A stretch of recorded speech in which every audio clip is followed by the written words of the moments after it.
जय श्री श्री राधा माधव की जय श्री श्री राधा माधवेर माधव आरती की श्री श्री पंचतत्व की प्रहलाद नृसिंहदेव भगवान की जगत गुरु श्रील प्रभुपाद की समवेत भक्त वृंद की गौर प्रेमानंदे।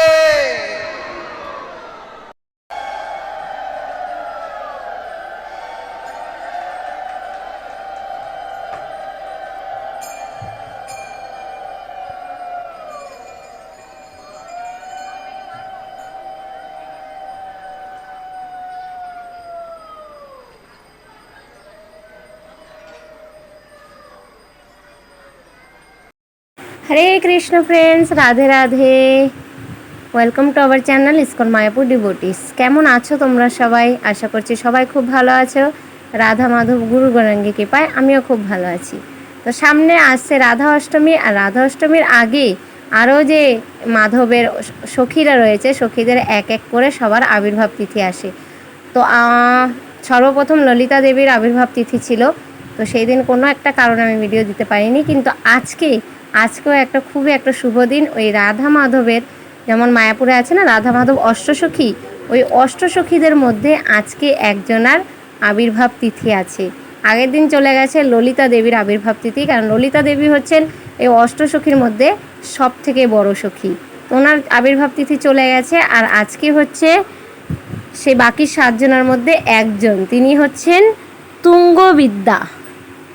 নামটা শুনেছো কি তোমরা? অবশ্যই জানিয়ে কমেন্ট করে। এই দেখো তুঙ্গবিদ্যা দেবী, মানে মাধবের ডান দিকে যে 4 সখী, 4 সখীর মধ্যে যে লাস্টে যার মাথায় দেখো একটা চাঁদের মতো বানানো আছে ফুল দিয়ে, ইনি হচ্ছেন তুঙ্গবিদ্যা সখী, মাধবের খুবই প্রিয় সখী তুঙ্গবিদ্যা। তো সেই তুঙ্গবিদ্যা সখীর আজকে হচ্ছে শুভ আবির্ভাব তিথি। তো আমাদের মধ্যে অনেকেই আমরা জানি না তুঙ্গবিদ্যা সখী কী ছিলেন, ওনার রাধা মাধবের প্রতি কী সেবা রয়েছে।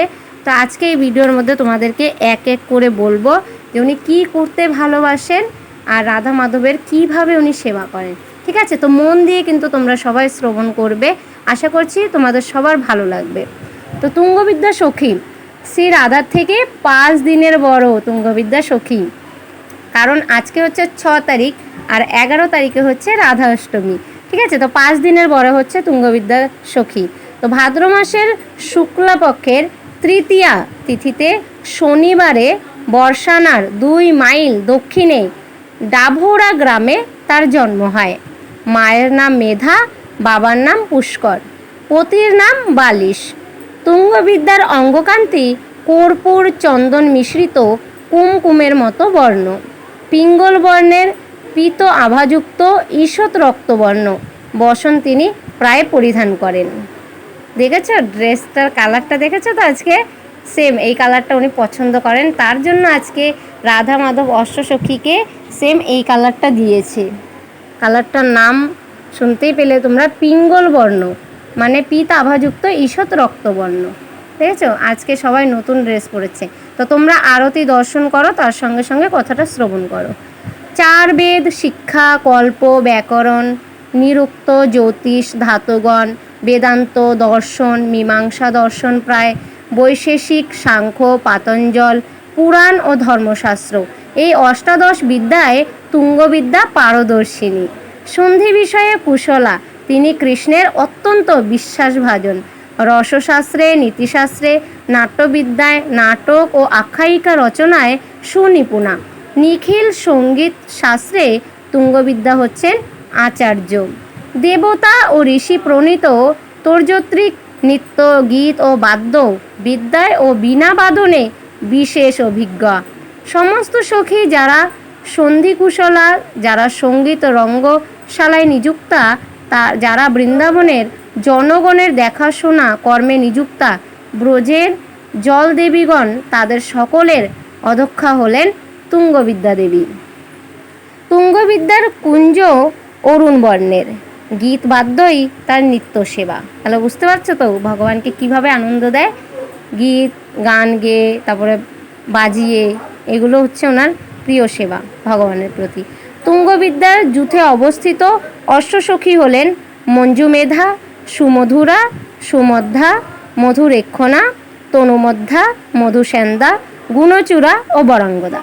ওরা তো অষ্টসখী রয়েছেই, এই অষ্টসখীদের মধ্যেও এক একজনের সখীর আন্ডারে আটটা সখী আরও রয়েছে। তো ওনার আন্ডারে রয়েছে অষ্টসখী, যেগুলোর নাম আমি আগে বললাম সেইগুলো। তো তুঙ্গবিদ্যা দেবী গৌর লীলায় ছিল প্রবোধানন্দ সরস্বতী। গৌর লীলায় মানে তোমরা জানো চৈতন্য মহাপ্রভুর লীলায়, মানে এই যে মহাপ্রভু যখন এসছেন ওই কালে, কলিকালে। তো মহাপ্রভু যেমন কৃষ্ণ ছিলেন দ্রাপরে, কলিতে হয়েছেন মহাপ্রভু। তারপরে গদাধর পণ্ডিত রাধারানী ছিলেন দ্রাপরে, কলিতে এসছেন গদাধর পণ্ডিত। তো সেইভাবেই এই তুঙ্গবিদ্যা সখী এসে ছিল প্রবোধানন্দ সরস্বতী। তো আশা করছি তোমাদের সবাই এটা অনেকেই হয়তো জানা ছিল না এই ব্যাপারটা, তাই তো? তো যদি জানা থাকে অবশ্যই কমেন্ট করে জানিও, আর যদি জেনে না থাকো আজকে জেনে কেমন লাগলো সেটাও অবশ্যই জানিও কমেন্ট করে। আশা করছি সবারই ভালো লেগেছে, তাই তো? তো চলো একবার সবাই হরে কৃষ্ণ মহামন্ত্র বলে নিই। হরে কৃষ্ণ কৃষ্ণ কৃষ্ণ হরে হরে, হরে রাম রাম রাম হরে হরে। চ্যান্ট হরে কৃষ্ণ মহামন্ত্র and be happy.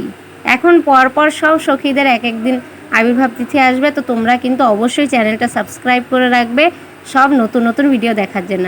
Hare Krishna, Radhe Radhe.